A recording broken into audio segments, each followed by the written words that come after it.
There's a kind of quiet you can only find when you're 100 miles from the nearest town, perched 500 feet above a sea of pine trees. It's not an absence of sound, it's a presence.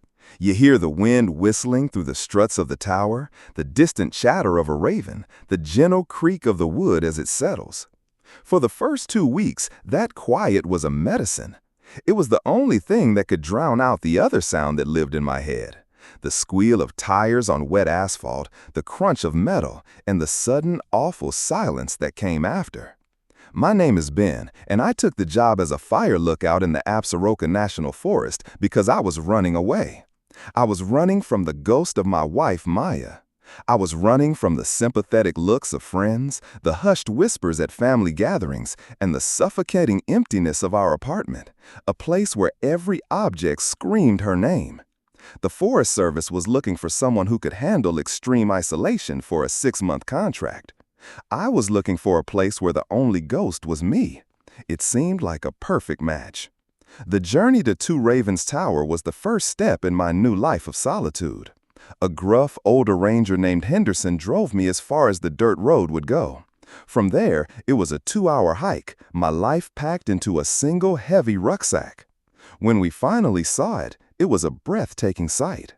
A small wooden cabin built on top of a 100-foot steel lattice tower, standing like a lone sentinel over a valley that stretched to the horizon.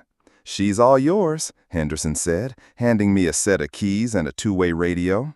"The guy before you, Frank, he was here for 10 seasons, loved it, said the quiet gets in your bones." The radio was my only link to the outside world. I was to check in twice a day, morning and evening. A helicopter would bring supplies once a month. Otherwise, my job was simple: watch for smoke, report it, and live with the quiet. The cabin at the top was small, functional, and clean. A bed, a small stove, a desk, and the fire finder, a large circular map of the valley under a rotating metal sight. And windows on all 4 sides, offering a view that felt infinite. It was perfect. The silence was absolute. The ghost of my old life couldn't reach me here. For the first few weeks, I settled into a rhythm. I'd wake with the sun, make coffee, and spend my days scanning the horizon, my eyes tracing the endless green tapestry. I read old paperback books left behind by previous lookouts. I wrote in a journal. I felt the knot of grief in my chest begin to loosen, just a little. It was in the 3rd week that I found Frank's logbooks. Tucked under the bunk, there was a stack of 10 thick leather-bound journals, one for each of his seasons. I smiled, a kindred spirit. I opened the first one. His entries were simple, direct. Wind speeds, cloud cover, animal sightings. June 12th, saw a black bear with 2 cubs near the creek. Made a hell of a racket. August 2nd, thunderstorm rolled through last night. Lightning struck the old dead pine on the ridge. Smelled like ozone for hours. It was comforting. It was the simple, honest diary of a man at peace with his solitude. The first strange thing happened on a Tuesday. It was a clear, windless day. I was doing my 360-degree scan, my eyes slowly moving over the familiar landscape. And then I saw it. About a mile north of the tower, in a small clearing I knew was empty yesterday, sat a child's tricycle. It was bright red. Even from a mile away, the color was a shocking slash of crimson against the green and brown of the forest floor. I focused my binoculars on it. It was just sitting there, upright, perfectly clean. There were no trails leading to this clearing. The nearest road was miles away. No one hiked this deep into the wilderness, especially not with a toddler's toy. My first thought was that it was a prank. Maybe Henderson or one of the other rangers had hiked in and left it there to mess with the new guy. It was a plausible explanation. I made a note of it in my own logbook, red tricycle in clearing, section Gamma 7, and tried to put it out of my mind. But I couldn't. Every time I did my scan, my eyes would be drawn to that spot. The red tricycle, a tiny, cheerful, and deeply impossible object in the middle of nowhere. It didn't move for 3 days. On the 4th day, it was gone. The clearing was empty, as if it had never been there. I felt a strange mix of relief and unease. A week later, the second thing appeared. This time, it was closer, maybe half a mile from the base of the tower. It was a lamppost, a black, ornate, old-fashioned gaslight-style lamppost, the kind you'd see on a fancy street in some historic city. It stood crookedly, half swallowed by ferns, its glass lantern clouded with grime. It wasn't lit, of course, but it was there. I spent the entire day watching it through my binoculars, expecting a crew of pranksters to show up and haul it away. No one came. The lamppost filled me with a deep, creeping dread that the tricycle hadn't. A tricycle could be carried. A lamppost was heavy, rooted. It felt permanent. Wrong. The forest was supposed to be a place of trees and rocks and animals. It was not supposed to be a repository for the lost and forgotten furniture of the human world. That night, I couldn't sleep. The wind outside seemed to whisper. The tower groaned around me. I pulled out Frank's logbooks again. I didn't want to read about the weather anymore. I skipped ahead, all the way to his 10th and final season, the one from the year before. I wanted to see if he'd seen anything strange. His handwriting, usually so neat and steady, was different in this last journal. It was jagged, frantic. The early entries were normal, but about a month in, they started to change. September 4th. Something new today. A park bench, oak with cast iron legs, facing the western ridge, as if someone could sit there and watch the sunset. Who is doing this? September 9th. The bench is gone. Now there's a mailbox, a blue residential mailbox, complete with a little red flag. I watched it all day. No one came near it. My heart pounded as I read on. Frank had seen them too. I wasn't going crazy. But his entries grew more and more disturbed. He gave the phenomenon a name. September 20th. I'm calling it the silent migration.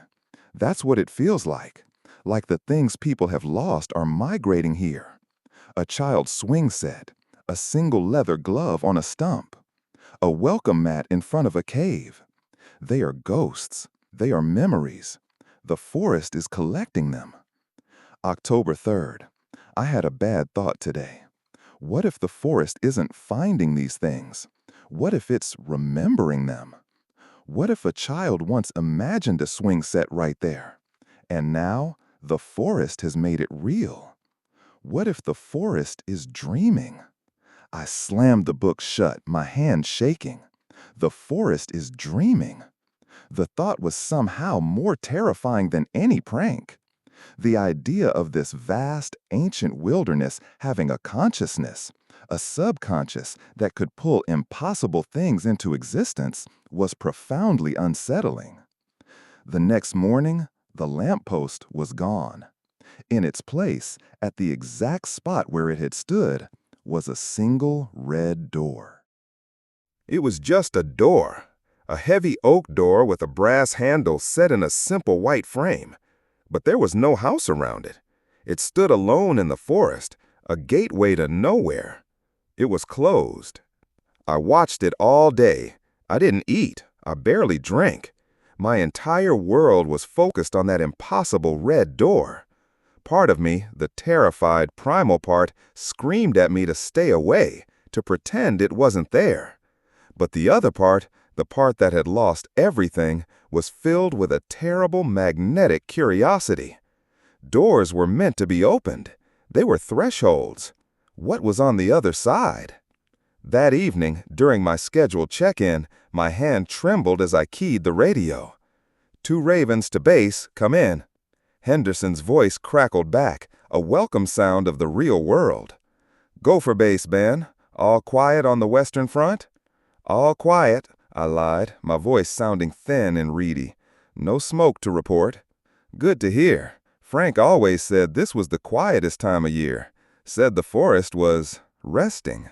The forest is dreaming. Henderson, I said, unable to stop myself. Did he ever report anything strange besides the weather? There was a pause on the other end, For a moment, I thought the connection had been lost. Then Henderson's voice came back, lower now, more serious. "What do you mean, strange?" "I don't know. Things that don't belong." Another long pause. "Look, son," Henderson said, his voice laced with a weary kindness. "It gets lonely up there. The mind plays tricks.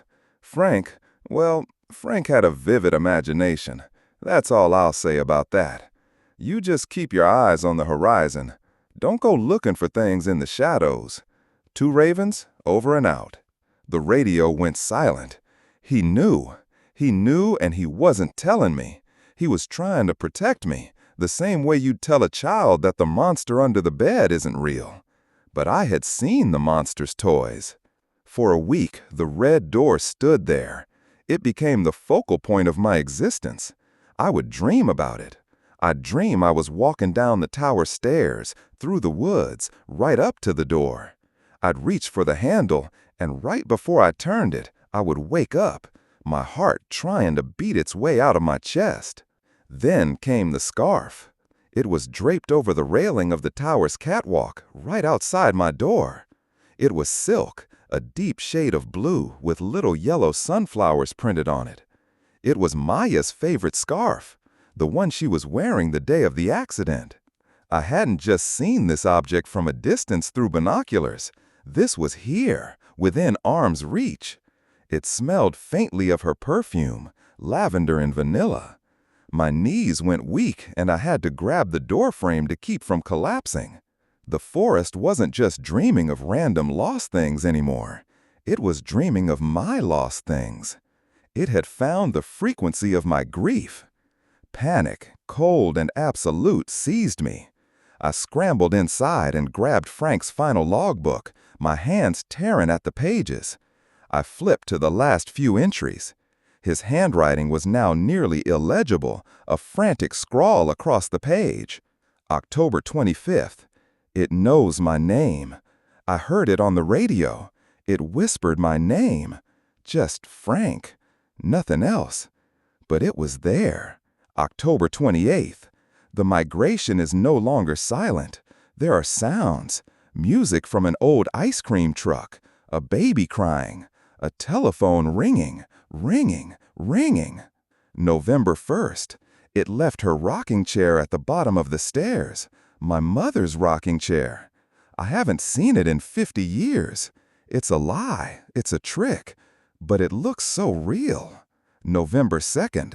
The door is gone. The red door is at the foot of my stairs now. It's waiting for me. I can't go down. I can't. His final entry was from November 4th. It was just 3 words, scrawled so hard the pen had torn the page. It's in the entry cut off. That was the day Henderson had hiked up to find the tower empty. They'd said Frank had just walked away, abandoned his post, a missing person. But I knew better. He hadn't left. He had just opened the door. My blood ran cold. I looked out the window, down the 100-foot staircase that was my only way to the ground. The red door wasn't there. There was just the forest floor. I felt a small, hysterical bubble of relief. Then I heard it, a soft scraping sound, not from outside, from inside the cabin with me. I turned slowly, my heart a frantic drum against my ribs. In the far corner of the room, near my bunk, was an armchair, a plush, green, overstuffed armchair with a small tear in the left armrest. It was the armchair from our Philadelphia apartment, the one Maya had always curled up in to read. It hadn't been there a minute ago. I had been in this small 10 by 10 room all day. I would have seen it. I would have known. But it was here. It had migrated right into my sanctuary. The last bastion of my reality had been breached. The fortress was gone. I was in the dream now. I backed away until my back hit the cold glass of the window. I stared at the chair, expecting, I don't know what I expected, for it to move, for a figure to materialize in it. but it just sat there, a silent, green monument to my stolen life. That's when the radio crackled to life. It wasn't Henderson. It wasn't a scheduled check-in. It was a voice, faint and distorted by static, but I would have recognized it anywhere, even in the depths of hell. It was Maya. "Ben?" the voice whispered, full of a heartbreaking, familiar vulnerability. "Ben, can you hear me? I'm lost. I'm so lost. I woke up and I was in the trees." "No," I whispered to myself, clamping my hands over my ears. "No, you're not real. You're a copy. You're a ghost." "Ben, please," the voice on the radio cried, and the sound of her fear was a physical blade in my gut. "It's so dark down here. I keep seeing things. A lamppost, a little red tricycle. Ben, I'm scared. Please, come find me. I can see your tower. I'll walk towards it. Just come down and meet me, please." I knew it was a lie. I knew it was the forest, the shepherd, the silent migration, whatever it was. It had taken my deepest wound, my most profound loss, and it had made it a lure. It had baited a hook with my own soul. I knew with absolute certainty that if I went down those stairs, I would either find nothing or I would find something that was not Maya wearing her face. But hearing her voice, hearing her sound so scared. The human heart is a stupid, stubborn, and desperately hopeful thing. My mind knew it was a trap, but my heart whispered, "What if? What if this is real? What if this is a miracle? What if the forest doesn't just take, but it also gives back?" I looked from the impossible green armchair in my room to the radio that was broadcasting the voice of my dead wife. Outside, the sun was beginning to set, casting long black shadows that stretched like fingers through the endless sea of pines. The forest was waiting, dreaming. I stood there, torn between the terrifying safety of the tower and the beautiful, impossible lie calling to me from the woods below. I knew I had a choice to make: stay here and go mad in my cage of glass and steel, or walk down those stairs and face the ghost that was either a monster or a miracle. The radio crackled again, and her voice, small and full of hope, whispered one last time, "Ben, are you coming?" My hand reached for the handle of the tower door. What would you have done?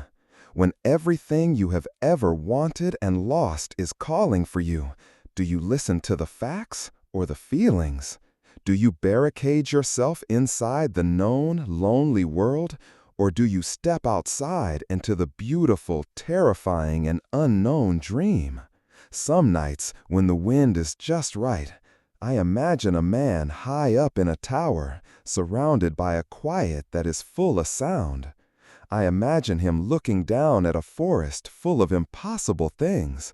I imagine he hears a voice on the radio, and I wonder, does he stay inside and watch the smoke, or does he walk down the stairs to see who's calling his name?